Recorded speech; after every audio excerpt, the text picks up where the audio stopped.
Good afternoon, everyone. We are so glad you're with us. My name is Megan Cole, and I am here on behalf of TTRA, or the Travel and Tourism Research Association. We are so excited to be able to learn from Amy from W5 and Maria from Visit Orlando, and I will let them take it away. Just a little housekeeping. We love questions, we love comments and feedback. If you'd like to share, if you could utilize the Q&A feature, we will be monitoring throughout and then sharing with the greater group at the end of the presentation. But we would love to hear from you. So thank you.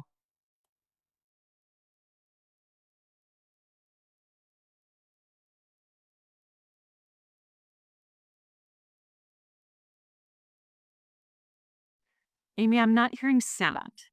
My name's Amy Castelda, and I'm a partner at W5. W5 is a full service marketing research firm offering qualitative and quantitative services to the travel and tourism industry.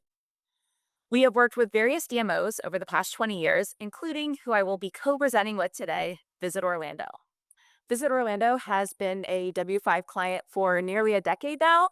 And those of you that know Maria can attest to her being a thought leader and advocate for research and insights in the industry. With that, I'll turn it over to Maria for her introduction. Hello, everyone. My name is Maria Henson. I am a Senior Director of Market Research and Insights for Visit Orlando. And we are a marketing organization for the most visited destination in the United States. And as the title may imply to you, there are really three roles that my team is accountable for. One is to make sure we're measuring business and industry indicators to make sure we're keeping the finger on the pulse of the destination and the global trends. Two is making sure we are providing business intelligence to our internal stakeholders and our external partners and members. And finally, measuring the performance of a variety of internal platforms and programs that we conduct here. Happy to be here. Wonderful. Thank you, Maria. Now let's dive into the presentation. Okay, today we are excited to be talking about segmentation research, a passion point for both Maria and I. We'll be talking about Visit Orlando's journey in conducting segmentation research and how really leveraging passion for travel can fuel visitation strategies. We've allocated some time at the end for Q&A, but please feel free to drop any questions into the Q&A chat anytime throughout this presentation, and we'll aim to address those at the end. First, Maria will share why research matters at Visit Orlando. We'll then dive into our passion driven segmentation approach, explore one of the segments, and hear from Maria tips to make research stick.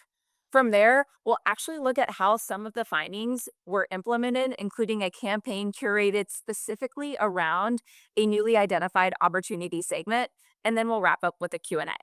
Maria, I'll pass it over to you.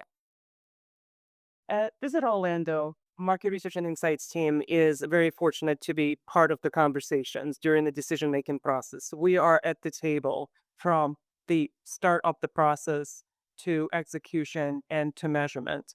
And the reason for that is because every decision that's taking place in this organization is really grounded in understanding our audience, understanding the messaging, understanding the correct timing for everything that we do. And that does allow us to mitigate risks in terms of allocating the right amount of resources, human, financial, time resources to all the projects and making sure we're maximizing everything we have to bring to the table when it comes to strategy building, particularly business plans and marketing strategies. And in Visit Orlando, what you're seeing here is a snapshot of our strategic plan. It's a 3-year plan. And the items circled there on the right are showing you our organizational targets. Now, these apply to every individual in the organization, regardless of what team they support, because all of us here collaboratively are driving this organization and this destination to meet the goal of 80 million visitors and 40 million room nights. Now, as we're looking at these 3-year plans and the conversation that's taking place amongst the various team members and different business units, it was becoming clear to us that the focus on our core audience of that theme park visitor, maybe that family visitor, was not going to be enough for us to drive that goal and achieve that metric of 80 million visitors. We needed to understand the domestic market at a much better level to understand where those niches might come that will fulfill the need and provide either a different reason for a visitor to come to the destination and or add another night to their stay. And as a result, we figured out that we needed to conduct a pretty extensive study to understand the domestic guest. This was really the first time in a long time that we have done something among the US traveler. And we knew that the study was going to be complex. It needed a different approach and a different vision. And we were looking for a strategic partner to ride along. And then that's where the partnership came along. We have determined that we need to go through a really complex process of partner selection. We had a couple in mind, but we were really looking for something very specific for the purpose of the study. We needed somebody who could bring a technical expertise. Obviously, I was looking for somebody who could conduct segmentation study. But it was more than that. It was more than just the price. It was more than the ability to meet my timing criteria. It was really looking for a partner who could bring in an understanding of our organization, an understanding of the industry, understanding of the needs that we were trying to achieve, and really look at the process of segmentation through a different lens and through a different perspective. And I will let Amy tell her story of how they entered the relationship. At W5, regardless of what the research ask is, we really try to lead with a strategy first approach. So, the first question we ask is how can this research be strategic? And how can this research be strategic for Maria and the team at Visit Orlando? We're not just checking a box or filling an order, we're thinking through how this research is going to be strategic in the weeks, months, and years ahead for Visit Orlando. Once we identified that winning strategy, we needed to match it with a custom approach. In this case, one of the things that we really enjoyed, as Maria just alluded to, was this opportunity to be creative and think outside the box. And last, we really needed to think through not only the strategy and the research plan, but also the socialization and application of the research on the back end. Let's be honest, as a vendor partner, oftentimes our success is defined by the success of our client. And that oftentimes relies on their internal stakeholders being able to adopt and actually use the research. Therefore, we're always asking the question, who is the internal stakeholder that is going to be responsible for activating this? And we asked Maria and her team that exact question. That really allowed us to think ahead to the deliverables that needed to accompany the research report so that the research was not only understood, but activated. It was all of these elements that came together that Maria and I just talked about that led us to exactly what we're going to be talking about today, this idea of a passion-driven segmentation study. Getting into the nuts and bolts of the research methodology, we did conduct an online survey with a target audience of 2,000 US travelers. These US travelers were adults and decision makers for their household. They had recently taken or intended to take an overnight vacation, and they were open to visiting Orlando. For this study, we set out to not only identify and characterize the market segments, but make sure that they were sustainable over time. As I mentioned before, we really wanted to make sure this piece of research was actionable not only today, but in the future. We wanted to dig into travelers' behaviors, especially understanding how those behaviors actually drive visitation, explore destination sets and decision making, and really doing all of this while gauging it through the lens of alignment with Orlando. Beyond simply just identifying the segments, our goal was to provide strategic recommendations on how to, really connect and inspire visitation from an opportunity segment. And last but not least, as with any good segmentation study, there was a typing tool that came up with this, which allows Maria and her team to classify any future participants, as well as classify coworkers, which I know that she did with the team, and that is always a fun exercise when you do have a typing tool available to you. Now, we realized that this was not the first time somebody embarked on this passion driven idea of research, and we did want to call that out. However, we do feel like we were the first to do a few things.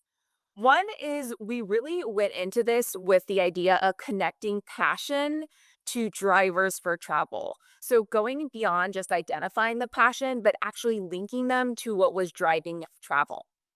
We also were able to size the market through passion driven lens and really understand and provide Maria and our team with estimated size of each segment and also their willingness to travel for these passions.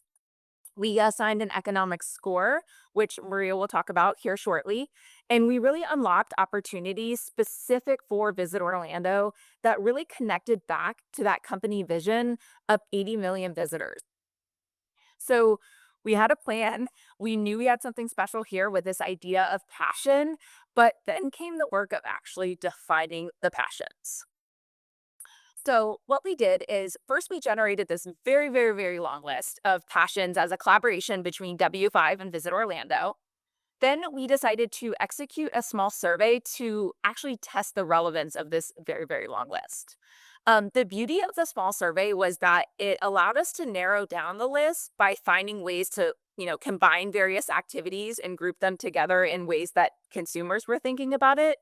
But it really also helped us define these parentheticals that each one of these bullets had attached to them. Overall, I think Maria would agree it was a labor of love to get us to that final list that made it into the main study. So now that I've provided a little bit about the context about the path of what we took to actually get to the segmentation, I'm going to turn it over to Maria to tell a little bit about what we learned. The labor of love is definitely the right term for this study. If you have ever embarked on segmentation study, you probably know exactly what we're talking about here. It is a process that you have to commit to. And it's definitely a collaboration between an insights function in the organization. It's a collaboration with the research agency that is helping you kind of really muddle your ways through that journey, but it's also important to get your internal stakeholders to really get invested from the very beginning to the very end. You really almost want them to think that it was all their idea. I mean, it really turns out to be a great experience. Now, we have had multiple conversations, multiple steps to the process, and ultimately, what you're seeing here is a little bit more of a final product, but we actually netted out on an 8 segment solution. And one of those 8 was our theme park visitor. And the reason why we wanted to really take a look at what that segment was representing was really help us with sizing the market and understanding how much of that market we already truly not necessarily own, but very active in, and where was the opportunity. And after having the conversation of big, ranged it up with this 6. And what this allowed us to do was definitely provide our team in marketing and communications in travel industry sales with segments that were sustainable in terms of size and productivity, but they also were unique enough where you really truly could focus and be very prescriptive with your tactics on the implementation side of things. One of the things that was really important to me was to go beyond just the demographics and understanding what exactly that segment looks like and how they behave. I really wanted to understand the economic power of each segment. And we'll talk about it later in terms of that resource allocation. So we really wanted to have a clarity on the total population size of that segment in the United States. And it was really all about willingness to travel for that particular passion. It was looking at average spend. So really that economic driver behind the segment and really understanding what did that segment mean for Orlando as a destination, not just in general in the United States. And that's where the economic opportunity index was assigned to every segment and allowed us to prioritize. I would like for you to hear from one of my stakeholders internally about the outcome of the project and the importance that it had to our internal community. Hi, I'm Kathy Brown, Vice President of Marketing at Visit Orlando. The 2024 domestic segmentation study provided data driven insights that helped our team identify emerging audiences whose passions align perfectly with our destination's unique offerings. From people seeking world class culinary experiences to those looking for outdoor adventures, this research provided foundational strategic guidance for growing our visitation. And this study is a great example of the power of research and how it can be leveraged to drive marketing strategies and tactics. Couldn't say it any better. Thank you, Maria. In this section, we wanted to provide a preview of the types of information that a segmentation study can provide by taking a deep dive into one of our segments, which is spectator sports. Now, spectator sports actually was not a segment that popped as a priority for Visit Orlando, which Maria will talk about here shortly. So, why sports? We know that sports are applicable to numerous brands, organizations, and DMOs, so we thought it would be a fun segment for us to highlight. We also know that sports travelers, they're just different. They have unique motivations and behaviors compared to typical leisure travelers. We know that there's a huge growth opportunity and that the global sports and tourism market is already worth nearly $600 billion, and that is just continuing to expand. There are major events on the horizon for us here in the States. And last but not least, sports can be a really powerful driver for visitation and an opportunity for destinations to really differentiate themselves. So, who is the sports spectator? We found that the sports spectator, as their name indicates, they are passionate about spectator sports. When you look at how they compare, this segment actually over indexes on attitudes statements such as, I enjoy traveling with friends and engage in group activities. And another point that we found that we thought was really interesting is they're actually willing to spend on unique experiences, regardless of high costs, more so than other segments. By the numbers, this segment is estimated to be about 13 million and about 24% travel for spectator sports. And as you might imagine, spectator sports travelers' ideal destinations typically align, largely driven by their favorite team or a specific match or tournament that they are wanting to attend. Now, keep in mind, this is a very, very light preview of some of the stats that are uncovered when we look at a segment. However, we couldn't give you all of the secret sauce here in this presentation, but really the beauty of segmentation research is the power it packs when it comes to the plethora of data and research that define these segments and how your organization can really activate those. But honestly, more importantly, I think it's about understanding the tips and tricks to really make this type of research stick. I'm going to turn it over to Maria to talk about those tips and tricks. Absolutely. It's interesting that the heavy lifting that really takes place is when the study is over. As much as passion and love you put into producing and you get excited and all the organization gets excited, it's really about making it and keeping it alive. Just like a culture of organization, this has to penetrate to be value after all the time and capital has been spent. So I'm going to start with some of the things that sometimes we make as mistakes, and none of this is intentional.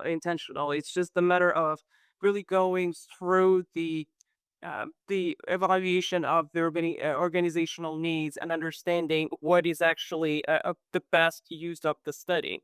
And one of the mistakes that we make sometimes as organization is we choose too many segments to focus on. And what happens there is there's a lot of excitement, there's a lot of opportunity. If you look at the market share, there seems to be all of these potential losses that you really do not want to risk, and you end up spreading yourself too thin and not allocating proper resources to really any of the segments that you're looking at. And that is really important, is making sure that there is a proper time and investment from human capital, from financial capital, from time capital given to a segment to make sure that it lives on. Sometimes we treat segments too rigidly, and it's okay to look at the overlaps. Yes, it's really important to understand what makes a segment stand out and what are some of those unique qualities and properties that will allow you to speak to that segment at the most passion type level in this example.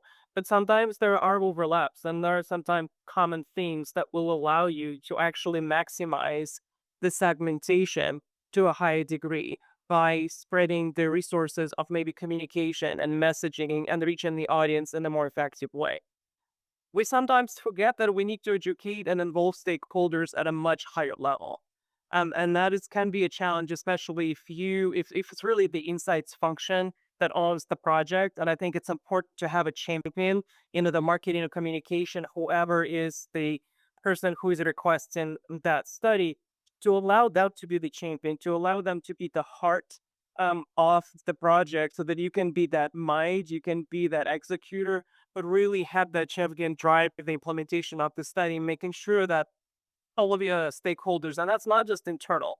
I know it really depends on the organization, but you have to work with your creative agency. You have to work with your communications team. You have to work with your maybe owned organic social media team. You have to involve your stakeholders on the board. You have to make sure that in the DMO space, the community buys in terms of maybe membership committees that you have, or just really even local municipality partners that are really consuming the information and helping it live on.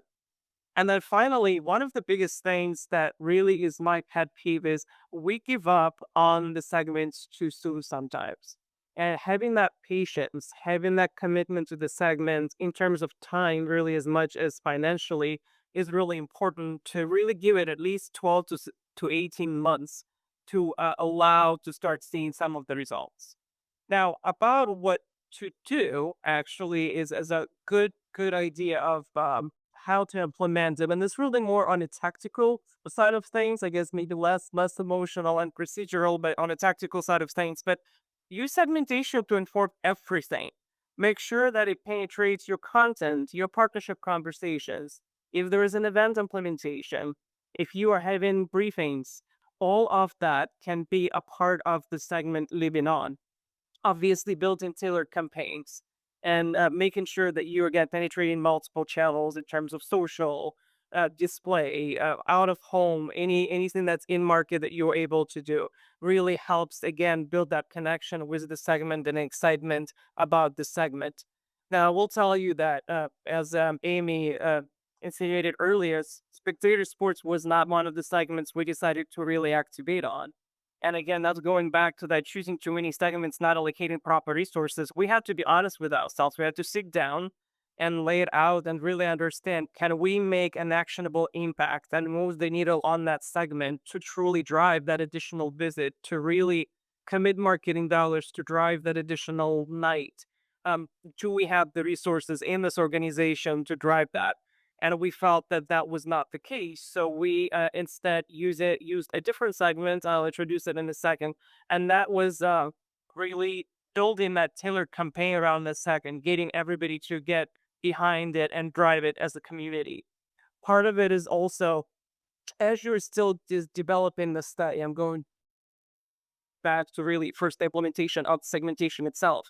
Think ahead. I mean, Amy noted that it's really looking further, looking long term. What is going to be output? What is going to be that connection point and the engagement point, and suppose activation ideas that should be built in early on that can be then disseminated and really become the life of the project, like the playbooks, the lunch and learns briefings, anything you can do to get again the team on board. And then finally, the typing tool. You cannot have a segmentation without a good typing tool. That's a must. That's in my book. I want to make sure I have one. But again, I think it's also using that tool, not just having it sit in the file somewhere on your shared storage, right? It's really implementing it into as many studies and at as many CRM processes as you can to really see, are you moving the needle with the segment? Are you able to show the ROI after investing into the segment? And speaking of the ROI and investment, I do would like to have an opportunity to introduce one of the segments that we really got behind, and this was purely an outcome out of the segmentation. And I would like to introduce to you the City Breaker segment.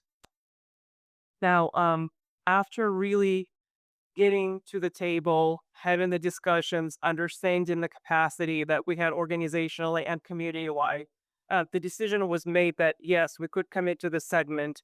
Not only is there's a lot of excitement, the size of the segment is pretty large. We felt we could compete in the space. We felt there was a lot of assets that destination could bring to the table to really activate and get support destination wide from a number of stakeholders. And as a result, we have developed a new campaign. This is a part of our launch of new moments in between.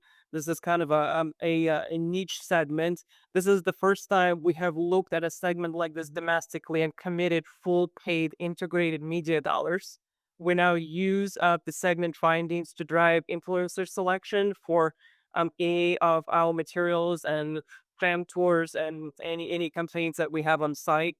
We definitely made some adjustments to our communication plan on the PR side, both earned and paid, and we definitely have been able to attain an engagement and alignment with a number of stakeholders. There's a lot of executions that come into play to bring that segment alive in market in the destination, and we have to report that we have successfully gotten there. Now, this is brand new campaign. We're still going through the learning in terms of what it drives for the segments, but that's another reason to have the tidying tool in place. And just to give you a taste of what we created, Amy, if you could play the actual TV spot for us. In Orlando, there are moments where anything can happen next. Moments where stories are told. Moments of finding your perfect match. Here, some of the best memories are made in the moments in between. And that's what makes Orlando unbelievably real. I still get chills every time I see that commercial. Being on the research vendor side, it's so wonderful when you actually see the output of your, oftentimes like blood, sweat, tears come through in a campaign that's actually in the marketplace. Just a huge shout out to you and the Visit Orlando team for really understanding activation of a segment in such a beautiful way and having that come through in a curated spot such as this. So, Maria, anything else to add before we transition to the live Q&A session? The only thing I would like to say is to the listeners and viewers, take charge, have fun, do not be afraid of segmentation. It's amazing. It reveals so much about what you can do as an organization and your products and your ability to drive just innovation in an organization. So happy to answer any questions as well afterwards. Great. With that, we'll transition into the Q&A section.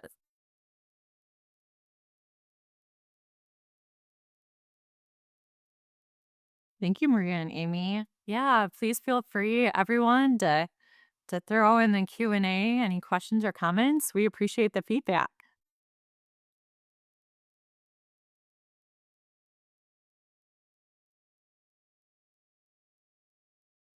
Not everyone at once.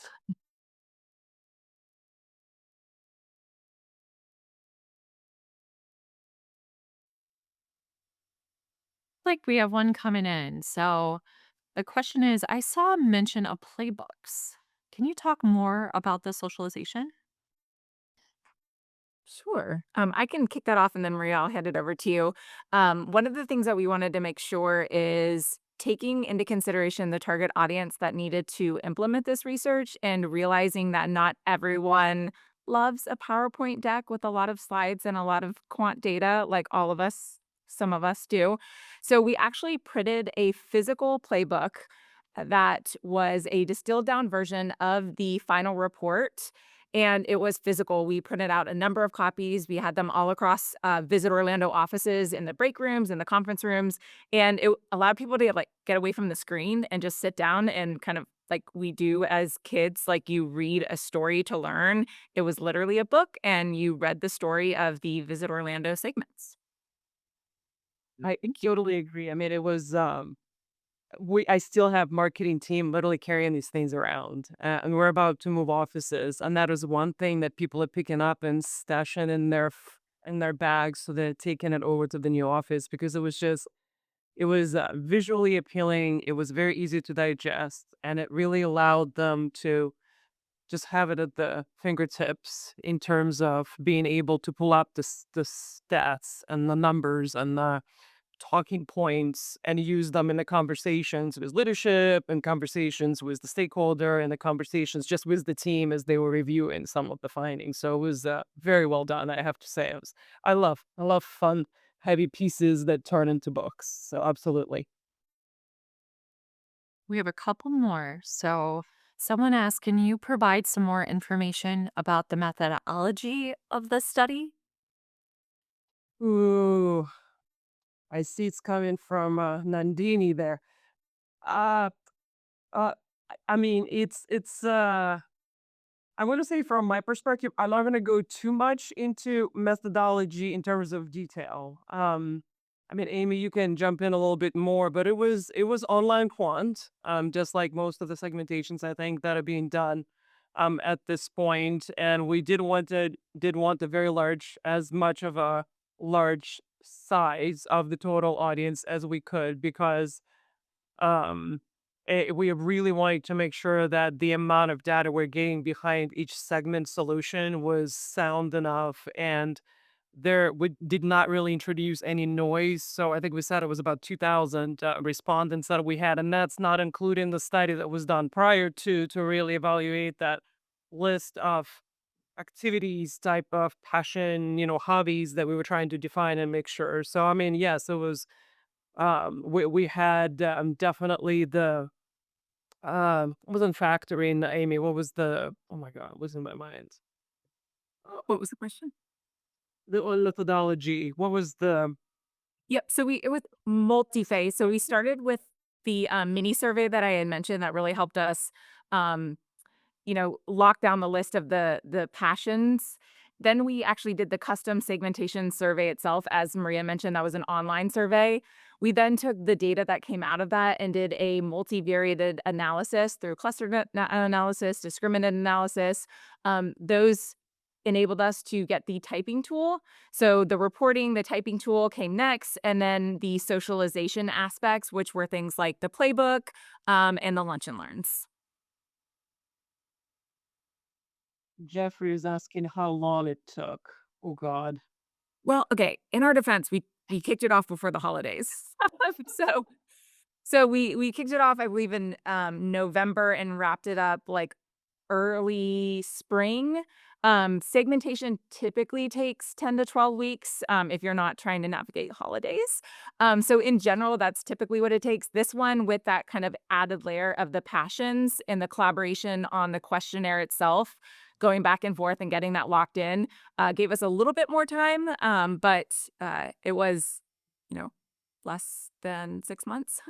I mean, it definitely was. And Jeffrey, to your point, I have this was a long time coming, and we've been wanting to do this study for quite some time, and it was just the timing, the money, just a lot of things that had to align. And what we made sure that internally, yes, the insights team was really kind of that in between, making sure that all the processes took place and the conversations were happening. But the teams on both, Amy's side and on our side, everybody was prep, everybody was committed, everybody was vetted. Like we knew who was coming in at what point, if we were having debriefs or ideations or approvals, everybody really made sure that they were committed to sticking to the milestones and the deadlines, and not what made the process a lot smoother.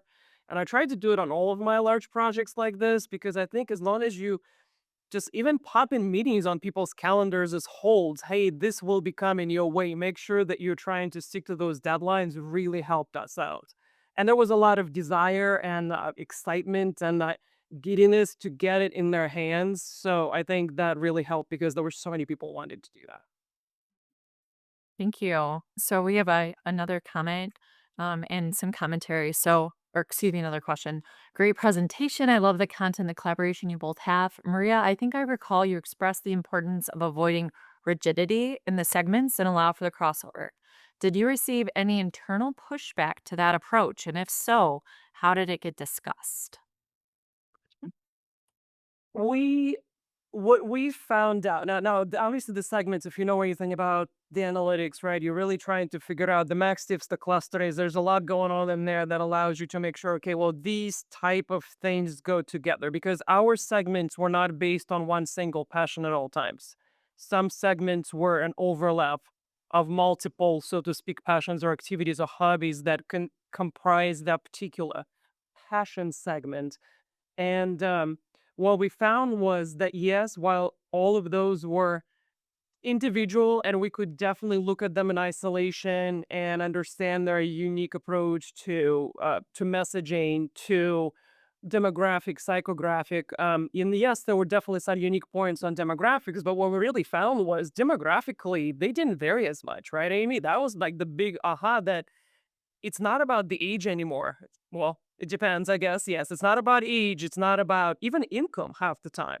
It's not about where you're at. It's where you're at in your skin and what you love and where you do it and how you do it and how much you love doing it. That's where the really the secret sauce was, and how do you execute on that, how you figure that out. So when we realized that, oh, okay, well, this particular segment may actually come along with this segment because there's some crossovers in terms of their attitudinal things. If we can capitalize on some of that, why not? If there's a creative unit can go across multiple segments, can we make that dollar stretch further in order to allow for that for that message to really hit those multiple segments if they're both really open to that type of messaging. I don't know if I'm answering it, but there was really no pushback. We actually like to, yes, we like the unique and very specific, but we sometimes are really open to an idea. Okay, I only have that much money in my bank. What can I do? What can I hit? How can I stretch that dollar? Is there a creative unit or is there a channel? Is there an influencer that can actually, straddle maybe multiple segments? So, but great question. Yeah, and I would also add, because we did capture all of the demographics and media in the segmentation survey, we use the passion lens to define them, but, like, for the city breakers example, we know how to buy media against them, right? So, like, that was part of it as well, to capture all of that, but not be defined by the demographics. We have another one. Can you please take a deeper dive into how you have used the segmentation to inform the partnerships? That's a great question. I may need to follow up with you a little bit more on that because I only see some side of those things. But really, for us, it was really even evaluating partnerships because there's some segments that we really liked that were really good opportunities, and there were maybe a little bit of a low-hanging fruit in some of them, but we felt that the amount of financial and human capital that we could allocate to that segment, there was really not an opportunity, but there was a partnership opportunity to really stretch that segment a little bit, if it makes sense.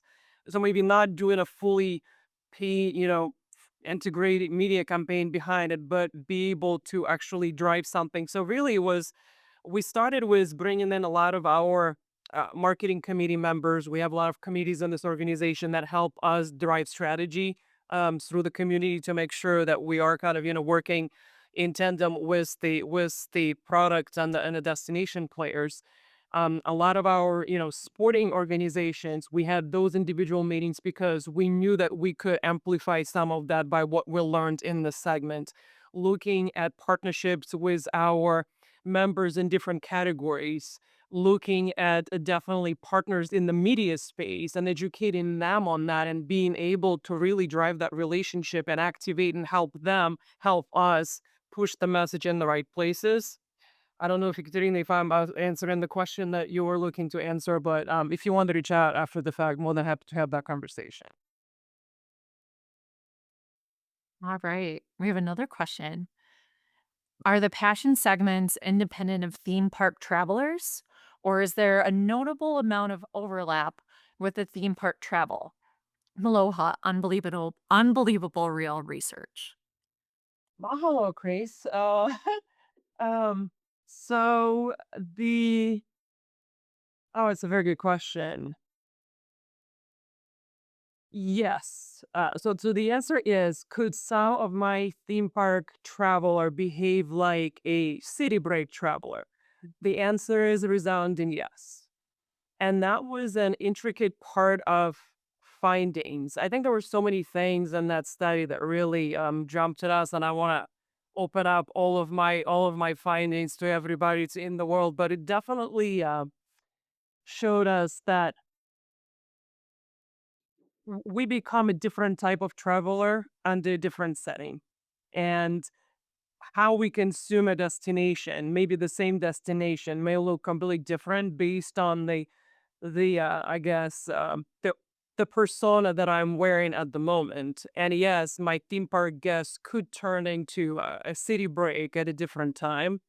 So really, that's a really great question because really what we're trying to do is how can we drive incremental visit and giving that opportunity to generate that additional trip, and how do we cut and slice and dice knowing that not all of this is going to be very unique and standalone, but yes, where could that trip come from? So really good, very good question, good point.